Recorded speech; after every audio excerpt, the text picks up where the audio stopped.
She's 20 years younger than me, and she's pregnant. We need to get divorced. Suddenly, my husband brought his mistress home, and then he asked for a divorce. Honestly, our marriage had been falling apart for a long time. I no longer loved him, the man who never helped with the kids or housework and was always out having fun. Here's the divorce papers. I'm taking everyone except our eldest son. I handed the papers to my husband, but then he said something shocking. What? Take our eldest son too. I couldn't believe it. That's not possible because he is... When I confronted him with the truth, he was stunned and fell to his knees. My name is Riley, and I'm 51 years old. I'm a housewife. I married my husband Aiden 14 years ago. We were introduced by mutual friends. I used to work as a web designer and was always focused on my job. I hadn't dated in years. Those friends introduced me to Aiden out of concern. He was friendly and a great conversationalist. I hadn't dated much, but I enjoyed spending time with him and thought we could build a happy life together. But our journey to marriage wasn't easy. He was divorced and had a child. His ex-wife had left him and their child, and he said he was working while raising the child. When I discussed this with family and friends, they all said it would be a mistake. You'll struggle after you get married. That's what everyone says in unison. But to me, this challenge only made my love for him stronger. I felt I had to support him, a single father. I started seeing his son Matthew more often. Matthew, what do you want to do today? I don't want to play with you. Do you want to eat something? I can make anything you want. I don't want it. Matthew never warmed up to me. Was I not good enough because I had no experience with kids? Whenever I felt insecure, my husband comforted me. It's okay. Matthew will understand someday. Thank you for caring about him so much. His words made me happy, and I didn't mind being rejected by Matthew. I'll love him as if he's my own child when we get married. I'm glad I met someone like you who can love Matthew too. Looking back, I might have been too proud, thinking I was his emotional support. Then, 6 months into our relationship, I got pregnant, and we got married. We had our daughter, Ella, and the next year our son Henry was born. I became a mother of 3. I was busy raising 2 kids back to back, but my husband never helped. Riley, Henry is crying. Can you comfort him? I'm busy right now. Me? No way. He wants his mom, right? Even when I was taking care of our daughter, he'd hand me our crying son and play on his phone. He always came home late, drunk. On his days off, he'd leave in the morning and come back in the evening. We barely had time to talk. I was always taking care of the kids, with no time to sleep. The stress kept piling up. Can you help a little? What? I'm tired from work. You're home all day. Taking care of kids is a woman's job. I couldn't believe it. I wouldn't have married him if I knew he was like this. I felt deceived. But, thinking of our newborn children, I couldn't easily ask for a divorce. Taking care of our restless second son and our daughter, who was going through her toddler tantrums, was really challenging. Still, I tried my best to be a good mother. My relationship with the eldest son, Matthew, remained distant. He hardly spoke to me. In the mornings I'd wake him up for school and feed him, but we barely talked. I was so busy with the younger kids that I didn't have time to pay attention to Matthew. A few years later, as Matthew entered middle school, he became more rebellious. Matthew? Have you finished your homework, or are you just reading comics? Leave me alone! I'm just worried about you. That's what's annoying. Stop acting like a mom. Every time, he'd lash out and ignore me. I decided to talk to my husband about it. Can you talk to Matthew? He's always playing, not studying, and he doesn't listen to me. It's probably because of how you raised him. Maybe he doesn't listen because you've been too lenient? What? I don't want to hear that from someone who never helped and was always out. You think I was just playing around? My husband stood up angrily. No, you were always out drinking. You never helped when I was busy. I have work commitments. This is all part of my job. You live off my salary, so don't act so high and mighty." I couldn't respond. I had quit my job to take care of the kids, and we lived off the money my husband gave us. He only gave the bare minimum, so we were always just scraping by. I didn't have any money of my own. So when he brought up money, I felt powerless. But Matthew's behavior got worse. Some nights he wouldn't come home until very late. I feared he was getting into trouble.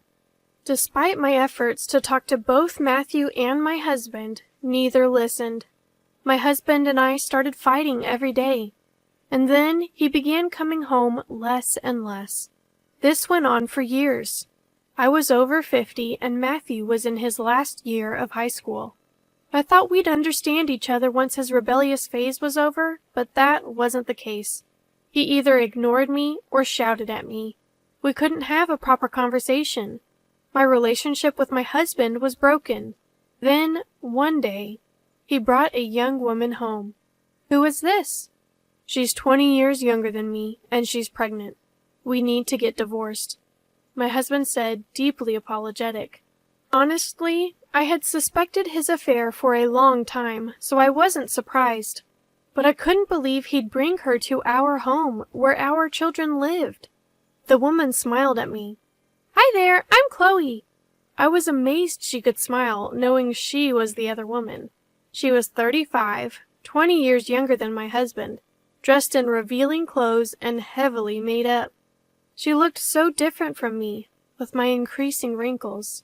"I honestly don't see you as a woman anymore. I want to take responsibility for Chloe's child, so I'm sorry, but we need to divorce." I had reached my breaking point with these two selfish individuals. I had endured for the sake of our children and our life together, but I no longer felt any love for my husband. He had been out having fun while I struggled all these years. I decided to make him realize the hardships I faced and plotted my revenge. Surprisingly, my husband was pleading, and I simply nodded in agreement. "All right." "What? You're okay with it?" He seemed shocked by my quick agreement. "Of course. Here's the divorce paper. I'm taking everyone except the eldest son." His face twisted in confusion. "What?" "Take the eldest son, too." I couldn't believe what he was saying. "That's not possible. He's your son from a previous marriage. We're not related by blood, and we don't get along." "So what? You said you'd love him like your own." "Yes, I did. I've always treated him like family. I never treated him differently from the younger kids and did my best to care for him." "Then take responsibility till the end." The mistress chimed in. "Yeah, right. I can't be a mother to a high schooler. Let the old lady take care of him." Matthew was probably hearing all of this. He had been distant and rebellious, but this was just too cruel. "He's the child you had with your ex-wife. Take responsibility for him." "Are you heartless?" "Who's the heartless one here? You never took care of him. If you won't, I won't divorce you." He scratched his head in annoyance and sighed deeply. "Fine, I'll take care of Matthew." "What? I can't be a mother to such an old kid." "Sorry, but it's just a few more years. Bear with it." "Fine, but buy me the new bag from my favorite brand." He smirked and said, "All right." Seeing the two of them about to get cozy, I handed over the divorce papers. "Can you sign this quickly? I'll take it tomorrow." "Always in a rush, aren't you?" He grumbled but signed. I took the signed papers and securely placed them in my bag. "By the way, can you even live on your own after the divorce? You don't have a job or a place to stay." I feel sorry for the kids. He laughed smugly. He probably thinks I'm just a housewife with no savings. "Thanks for your concern, but I have a job, so I'll be fine." "What? You started working?" "It's probably just part-time, right? You can't live on that." "It's not part-time. I went back to my web design job. I can work from home with just a computer. Last month, I earned over $100,000, so I think I'll manage." "Really?" My husband looked frustrated. "A few years ago, I used my savings from when I worked to buy a computer. Then I started working as a web designer from home. Having prior experience, I quickly found work and saved up, anticipating a future divorce. That's why I was ready with the divorce papers. I smirked at my husband, who thought he had the upper hand. By the way, are you two going to be okay? What do you mean? Child support. I'll need it for Ella and Henry until they're adults. He looked troubled. It's his responsibility to support his children. Just because we're divorcing doesn't mean he can abandon his duties. We'll discuss the amount through lawyers later. I'm thinking around $400 a month for both. $400 a month? That's too much. What are you talking about? They're in middle school now, and there are expenses for club activities and tutoring. Child support isn't just for food and utilities. It's actually a modest amount. Is it that much? He probably didn't know since he never got involved in our finances. Ella and Henry, who are in sports clubs, have expenses like shoes, uniforms, and practice gear. Plus, there are costs for away games. $200 per child per month might be a stretch for him. By the way, your girlfriend knows, right? Huh? I smiled at the mistress. Compensation for the affair? You've been having an affair for years, so I'll be seeking compensation. I'll consult with a lawyer, but it might be a hefty sum. Be prepared. What? I didn't know about that. It's not my fault. Do you think being over 30 and claiming ignorance will save you? By the way, I have all the evidence, so playing dumb won't help. I had hired a private investigator when my husband started staying out. I knew about the affair and had photos as proof. With all the evidence, there's no escaping. But the mistress, not wanting to admit the truth, cried out. To begin with, it's obvious that she's cheating on him when she's pregnant, so there's no way she can escape. However, as if she didn't want to admit that fact, her cheating partner yelled in panic. I don't have that kind of money. I don't even have savings, and I'm pregnant. That's not my problem. If you can't pay, ask the man next to you. She grabbed and shook my husband. You'll pay for me, right? I've got my hands full with child support. You pay the affair compensation. Why? You earn money. Pay it. I spent it all on gifts for you. Do you know how much I spent on you? What? I didn't know you were broke. The atmosphere between the two had turned sour. She was probably after his money. Otherwise, why would she date a man in his 50s? It was my husband's fault for having his hands on another woman while still married to me. My husband was at fault for cheating while married, but she was equally guilty for continuing the relationship. I wanted her to pay her dues. I thought you'd take care of me and buy me anything I wanted. That's why I considered marrying you. I didn't know about any affair compensation. I won't pay. You can refuse, but I'll consult my lawyer. See you in court? When I mentioned court, she panicked and stood up. I can't do this. I don't want to marry this old man and be in debt, especially not with a college-aged son. I'm leaving. Wait, please. The mistress grabbed her bag and rushed out the door. My husband tried to stop her, but she pushed him away, causing him to fall on his rear. It was quite a comical sight. Oh, she ran off on you. It's all your fault. Look what you've done. He angrily got up. Try anything and I'll call the police. This is all because you interfered in our marriage. I burst out laughing at his words. Interfered? So, neglecting me and our family is just a natural consequence for you? He fell silent, glaring at me, still not fully grasping the situation. I decided to drop another bombshell. Just a reminder, Matthew's annual tuition is due this week. What? I mean, he's starting college in the spring, right? You need to pay his annual tuition. You're taking care of Matthew, aren't you? He looked puzzled. Having neglected our eldest son for years, he probably wasn't aware of his college plans or the costs. How much is it? It's a private college, so around $40,000. $40,000? How am I supposed to afford that? Well, that's just for the first year. With tuition, facility fees, and other costs, it'll probably total around $1 million over the years. Good luck. You're kidding. I was surprised myself. I went to a public university and had no idea private colleges could be so expensive. He probably didn't expect this either. Why did you let him apply to such an expensive school? It's not my fault. I told Matthew to study, but he didn't listen. And you never helped me when I asked for advice. But you can't just enroll him in a college like that. I won't accept it.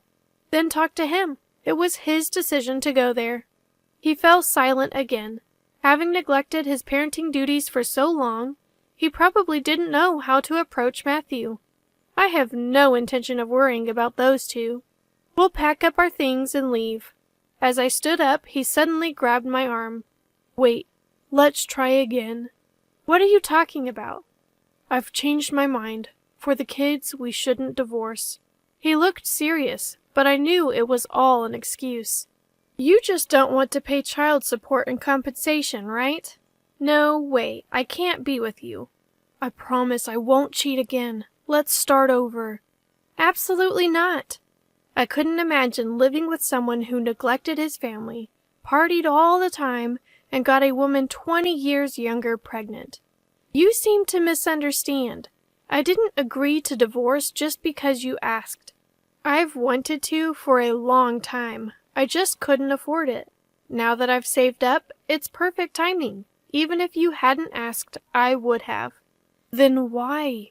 I've always wanted to get a divorce, but I just couldn't get a divorce because I didn't have the money. I've been working hard and I'm saving money, so it was a good fit. Even if you didn't say you wanted a divorce, that's what I was going to say. He was speechless. Did he really think I still loved him after everything? I'm not a saint enough to love my husband, who has done such terrible things to me. But the kids need both parents. Divorce is bad for them. Just then, our eldest daughter and younger son stormed out of their rooms. I don't want to live with a father like you. Me neither. Ella, Henry, how can you say that to your parent? They stood by me, glaring at him. You never did anything for us, and now you act like a father? Someone who cheats all the time is just disgusting. I'd rather live with Mom than with someone like you. You guys. He seemed more shocked than angry, standing there with his mouth open. You think just because they're kids they don't understand? They see everything and can judge right from wrong. Did you really think they'd still like you just because you're their father? I was wrong. Please, forgive me. I'll do anything. Buy you anything you want. Take you anywhere. We don't want any of that. I don't even want to see your face. My children's words brought my husband to his knees. Did he really think he could still bribe middle schoolers with things? If so, he's seriously underestimating them. Ever since elementary school, they've seen the hardships I've faced and have been such caring kids. They wouldn't forgive him easily. We packed our things and left without saying a word to my husband, who was still on the floor. In the end, we divorced. Now he's probably struggling with alimony and child support payments. Apparently, his mistress gave birth, so he's also paying child support to her. Considering he'll be paying until the child is an adult, he'll likely be paying even after retirement. He got involved with a younger woman, and it's turned out to be a costly mistake. And since he never did any housework, I've heard his home is a mess. He can't even do laundry properly, wearing wrinkled shirts repeatedly, which has made him unpopular at work and in the neighborhood. With his mistress and children gone, and no money for leisure, he's become a shadow of his former self. But that's no longer my concern. And so we started our new life. Ella, Henry, you'll be late for middle school. Coming! Both of them ran to the door with their bags. Matthew, you need to leave soon too, or you'll be late. Yeah, so naggy. Matthew, now in a suit, headed to the door. The day we decided to divorce and leave, I found Matthew standing in the hallway. He'd been listening to our conversation. I couldn't leave him like that, so I approached him. What do you want to do? After some thought, he decided to come with me. Honestly, paying for Matthew's college would make our future finances tight, but he's a victim too. He's been neglected by his father, and, with me busy with the younger kids, he's been alone during the times he needed us most. I couldn't abandon him. The father never comes home and just plays around. I couldn't take care of my younger child because my hands were full. My eldest son was always alone during the period when he needed to be pampered. I couldn't abandon my eldest son like that. When we moved to our new apartment, Matthew said he wanted to drop out of college. "I'll work and pay for everything." I appreciated his sentiment, but doubted he could find a good job with just a high school diploma. So I made a suggestion. How about studying programming? Programming? Yes, in today's digital age, if you can program, you'll always have job opportunities. Study hard for a year and I'll cover all living expenses. Surprisingly, he agreed and studied diligently. In just 6 months, he was skilled enough to get freelance work, and this year he secured a full-time position. The kids, dressed in their school uniforms and suits, were making a ruckus at the door. "Watch your tone with Mom. Anyone who complains doesn't get a ride." "Liar! Drive us!" "Don't crash, bro." The younger kids who once feared Matthew are now close to him. As they finished putting on their shoes, all three turned to me. "We're off!" Watching them leave, I never imagined we'd have days like this. It feels like Matthew is finally part of our family. I vowed to do everything for my children's happiness from now on.